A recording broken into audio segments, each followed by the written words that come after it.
So we're working on Lauren's top to her table here. She already has put the one groove on the end there that's going to be for her leg. It's a dado going perpendicular to the grain pattern, and it's 3/4 of an inch deep. And we're gonna do one on the other side here. Before I did this, I wanted to make sure that her two dados were parallel. So I measured to the line here and the edge all the way, the back side and the front side of the dado over to this side of the line, the back side and the front side. Everything looks parallel. It should be that because we have a reference edge for the back, meaning it's straight, and we used a framing square to draw our lines up, so they should be parallel. But you always check that, okay? Especially in the high school there where we have framing squares that not always perfectly 90-degree angles.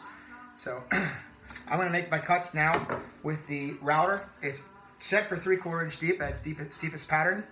One thing about the cut that I'm making is you can see that I'm gonna be going through a knot there that has a crack in it. So concerns that I would have with that are that it would it's tougher to cut through that knot there, and that might pull against my straight edge, pull my router base away from my straight edge. So I'm making some passes that are not full depth. I'm also not going to go all the way to my stop line. These are stop dados; they don't go through. There would be other ways to do this, like on a table saw, if these dados went all the way through. Since they're stop dados, our router is our best answer for that. So I'm going to go, and not until my last pass am I going to go all the way to my line, because it's too tough to see my blade going up to the line unless it's cutting that piece of material that is where the line is. Okay?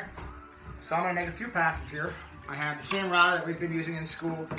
The template that we have here, from the straight edge to the edge of this, is set up for 3/4 inch bit. And I even wrote down the color of the bit that we were using. It's the blue bit, just because 3/4 of an inch should be exact on all of them, but it kind of makes sense just to make it exactly what it is. It's the blue bit. So that's what I'm going to be cutting. So I'm going to do this in 3 passes, 3/4 inch thick. The first pass is going to be about 1/4 of an inch just shy, and then a little bit more, and then finally down to our full depth. One thing I also want to point out is that my tabletop is solid. I can't push against it, and also my straight edge is solid, so I can keep leaned into that as I make the cut. I don't have to worry about that shifting on me.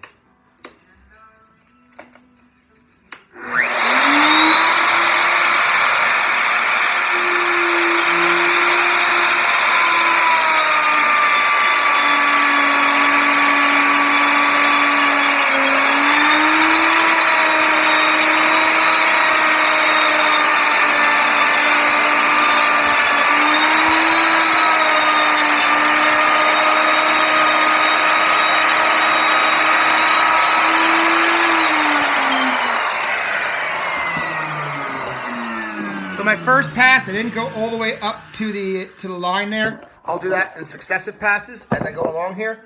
So now I'm going to go a little bit deeper into the material.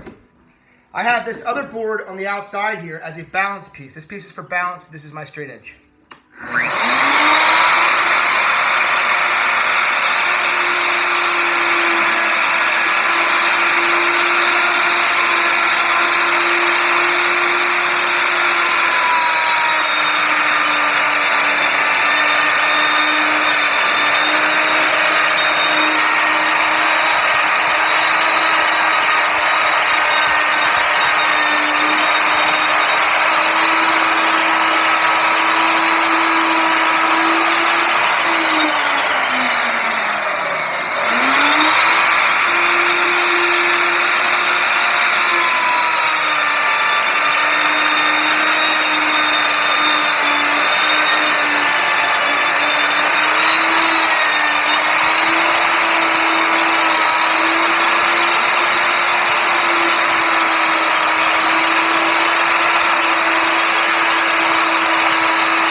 So I've done this out to my line there now. I can square that out with a chisel.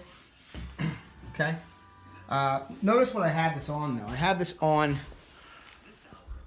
two sheets of plywood that are sandwiched around some piece of pine that keep this thing flat. It allows me to clamp onto the piece and hold it down flat.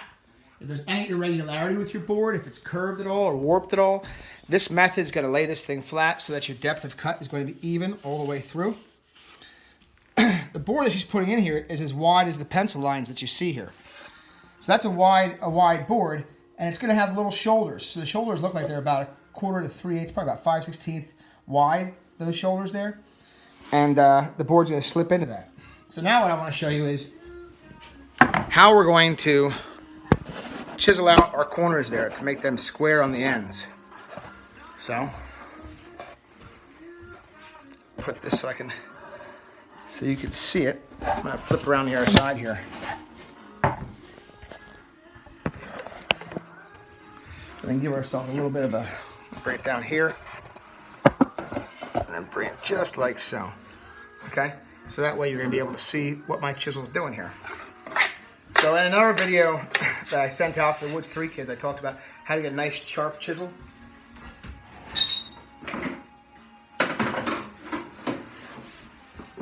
This is a set of chisels that I just sharpened up. It's a 3/4 inch wide piece. So I'm going to grab a 3/4 inch chisel for cutting out this end. Okay, I'm actually going to shift my board too, so I'm over top. I could take it off this piece of plywood down below now because you want a nice solid base. But I'm just going to put it over top of the piece of pine in between there, so I got a nice solid line down below it, so I can hammer on this properly. I'm also going to just clamp this a little bit tighter onto here, so that the board sits solid for me. Okay, I'll bring my table down a little bit too, so I can get right over top of what I'm doing. When we chisel this, we want to chisel perpendicular to the lines first and then with the line here. You can see, Lauren, here's that little tear out that we had that when you lifted up the router, when the blade tapped onto the side there. It's not going to be an issue though. It's going to be something that no one ever notices because we do have those wide shoulders for the piece that's going in here. Okay?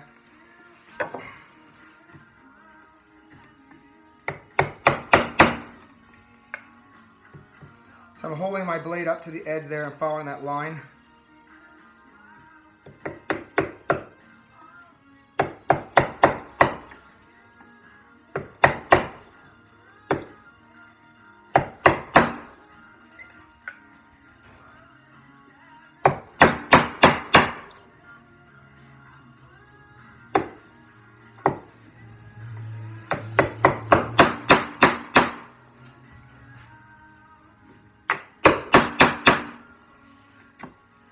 Follow that out to my full depth there.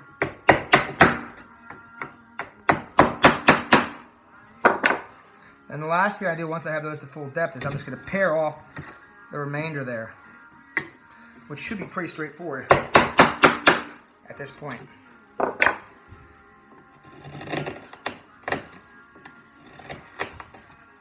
Clean up my cuts.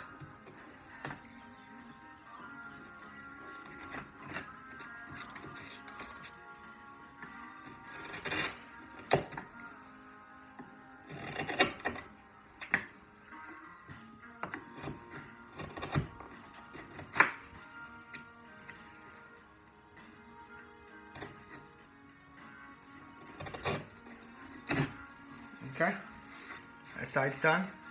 I'm gonna do the same thing on the other side there. And the next step that we're gonna do next time I take a video is that we're gonna go ahead to her legs and we're gonna go ahead and put those tenons onto the tops of her legs so that they fit inside here snugly. Okay, so they're gonna be a 3/4 inch tenons. I'll probably actually go a 32nd or a 64th less than 3/4 so that they don't bottom out when they come into the side there. I want them to fit nice and tight so that my glue and everything is closed up and snug. It should be a friction fit, so we'll do that next. Okay?